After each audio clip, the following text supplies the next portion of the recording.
We're all really ready to get back to church. I know that. And I'm just as excited as you are.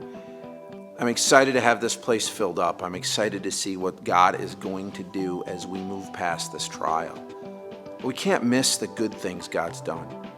One of those good things is this. I would have never guessed that I would be talking to you in this way a couple months ago. Yet here we are. One of the reasons for that is because we have seen God use our online presence in ways that we wouldn't have guessed. Yet as I talk to other pastors and I have done research on the internet, I see kind of two different sides. One side is pastors who say, look, I understand that God has used this during this time, us being online, us live streaming, but it's not for me. And I'm not going to put my time towards it. So I'm going to go back to doing what it is that I know to do. We're going to go back to regular church. We're going to go back to just simply preaching from the pulpit. And that's okay. If that's who you are, if that's the ministry God has for you, that's okay. I've also seen the other side, though, in all of this research that I've been doing. I've been seeing talk that circles this idea that a church will not grow if we don't have a social media presence. And so I've been doing a lot of thinking about that. That's what we're going to think about today. I want to try to answer for you this question.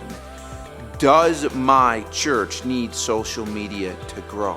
And that's exactly what we're going to do some thinking out loud about in this video.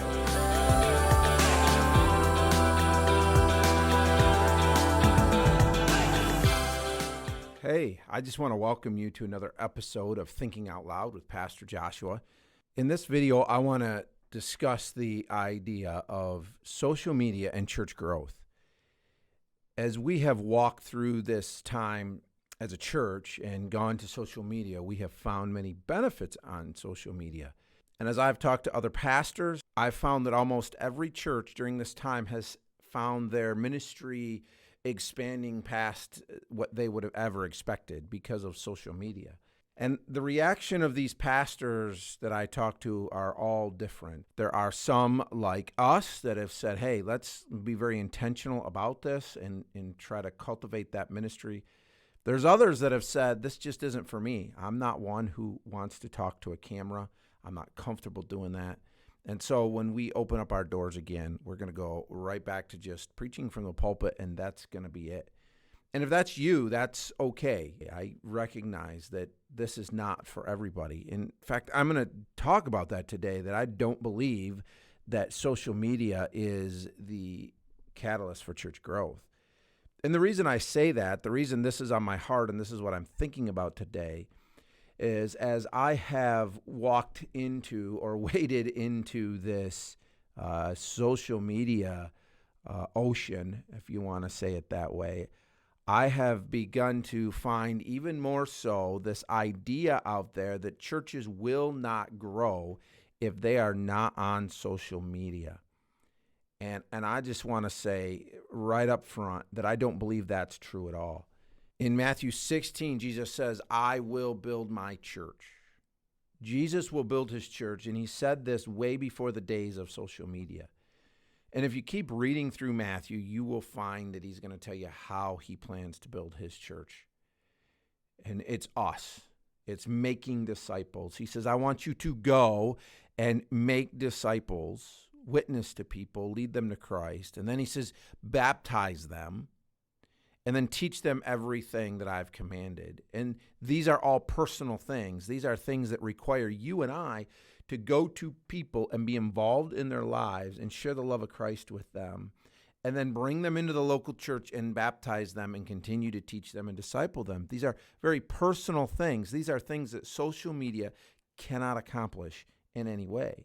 And then he takes another step if you go into Acts. So he's said he's going to build his church in Matthew, and then he told us who he's going to use to build his church in Matthew. And then in Acts, he gives us a blueprint, if you will. He says to the disciples, after he gives them the Great Commission, he says, go back to Jerusalem and wait for the Holy Spirit. And then he says, from there, I want you to go into Jerusalem, where they already were, their local town, Judea and Samaria, branching out from Jerusalem, and then the uttermost parts of the earth. Very clearly telling us we need to focus close to home. And then as we do that, we see through Acts that God expanded his church out beyond the walls of Jerusalem and across the uttermost parts of the earth. So that passage is both prophetic and, I believe, a command or a call to action for us. So a church does not need social media to grow. Yet here I am talking to you on YouTube, right? So why am I putting effort into this if I'm just told you that being on social media is not needed to help a church grow? Well, it's not needed, but it's helpful, and we're going to talk about that. The other thing we want to think about is what kind of growth are we looking for through this? There's a possibility that we may gain some people because they find us through YouTube and they appreciate our message, they appreciate what we're doing, and they want to come and be a part of it. And if that happens, great. If you're watching this and you're saying, man, that's me, I want to come to your church, we want you here. But you really are not the primary person we're trying to reach. First of all, my first goal is our own people. When we talk about church growth, it's not just numerically, but it's spiritually. We want to see our own church people grow. We have learned very clearly in Ephesians that the role of the church and the pastor is to equip you, the saint, to do the work of the ministry. What better way than to come into your living room or onto your phone or into your earbuds and equip you for ministry in this way so that I can continue to have an opportunity to share with you through the week. You guys have responded really well to our live streams that we did through our stay-at-home time. And it really just opened my eyes to realize that there's an opportunity to continue to share with you through the week. And so that's what we want to do. We have a growing group of young families in our church. And for many of them, YouTube and podcasts and those kind of things are already a regular part of their life. So if we can now become a part of that listening, then it just gives our church one more avenue into their life. So not only am I doing this to reach our people and number one, to encourage our people, YouTube takes us to where people are, and it allows us one way to live out what we learned in 1 Thessalonians as Paul mirrored what it says in Acts. Their influence was there in Thessalonica, and then it grew out from there. We want to work hard at being that church, that our influence is growing not just evangelistically, but also as we try to reach other churches and other Christians and try to encourage them as well. Not only is it a way for us as a church to reach out, but really for you in particular, well, this is a great way for you to start a spiritual conversation with somebody. It's really easy for you just to click the share button, share it with your friends, let them watch it, and then be intentional about talking to them about it, asking them what they thought about it, asking them what they learned, and it gives you an opportunity then to have a spiritual conversation with them, little by little building those bridges. And so I encourage you to do that. Make sure that when these videos are out, if they encourage you, hit the share button and talk to your friends about it. Tell them how God used this video in your life. Pastors, if you're watching this, I want to talk to you just for a minute. If you're watching this, trying to figure out if you need to be on social media for your church to grow, and the reason I say that is because I know by YouTube searches that there are people out there searching that, asking that question, do I need to be on social media for my church to grow? The answer is simply no, you don't need to be. What you need to do for your church to grow is go back to the biblical basics of disciple making, the very earliest things that Jesus told us to do, and make sure that you are doing those well. Make sure your church is being intentional about those things.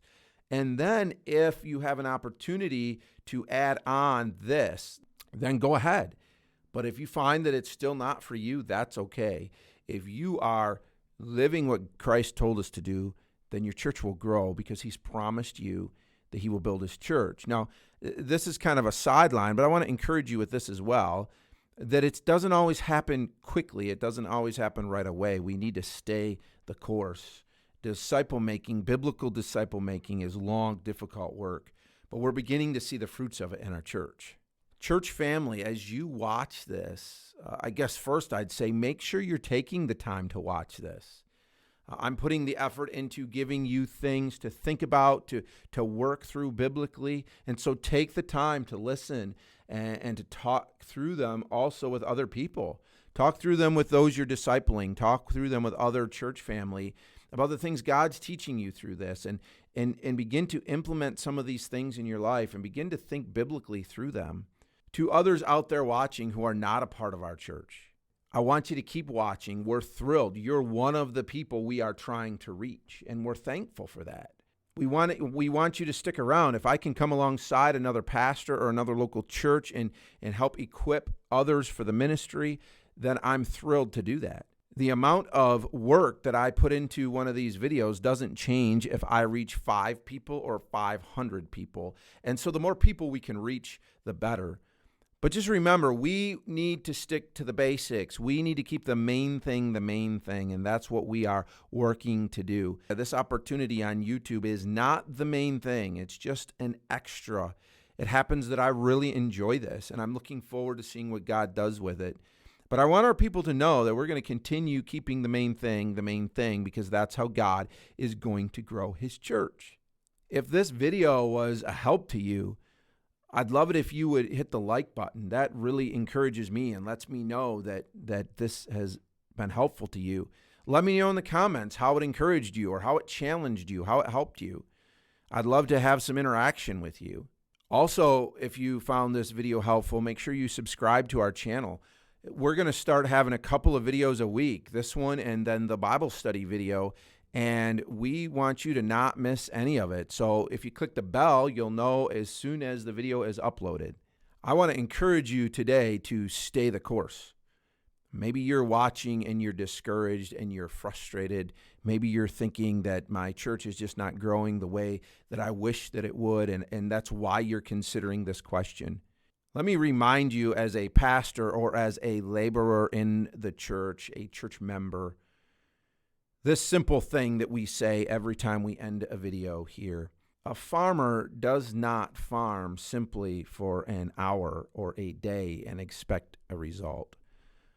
A farmer doesn't farm even for a week expecting results. And though fruit comes within a season, a farmer does not even farm just for a year. When a farmer farms for a lifetime. And it may take a lifetime of work before we begin to see the fruit that God has promised us. And so can I encourage you to keep your hand on the plow? Don't look back. Keep pushing forward in faith. Keep making disciples and trust God to build the church that he promised he would build. We'll see you next time.